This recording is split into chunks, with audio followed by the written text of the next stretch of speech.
एक ऋषि का ऐसा भयानक श्राप जिसने हनुमान जी की माता को स्वर्ग से उठाकर एक पल में बंदरियां बनाकर धरती पर फेंक दिया। कहानी शुरू होती है स्वर्ग की अप्सरा पुंजिक स्थला से। उस समय पृथ्वी पर महान ऋषि दुर्वासा कठोर तपस्या कर रहे थे। देवताओं के राजा इंद्र को डर लगने लगा कि कहीं ऋषि अपनी तपस्या की ताकत से इंद्रदेव से भी ज्यादा शक्तिशाली न बन जाएं और इंद्रलोक पर राज न कर लें। अपनी कुर्सी बचाने के लिए देवताओं के राजा इंद्र ने पुंजिक स्थला को आदेश दिया कि पृथ्वी पर जाओ और दुर्वासा ऋषि का ध्यान भटका दो।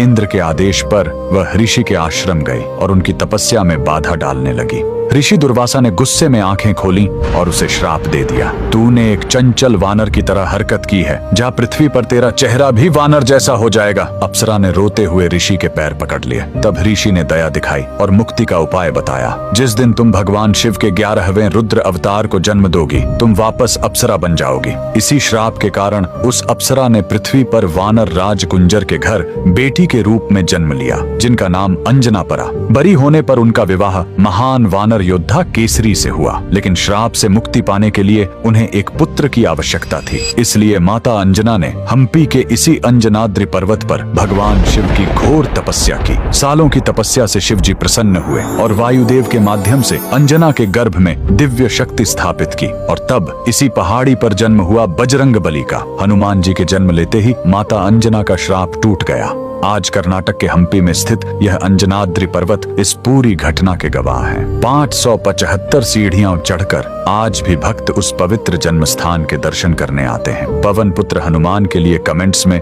जय बजरंग बली जरूर लिखें।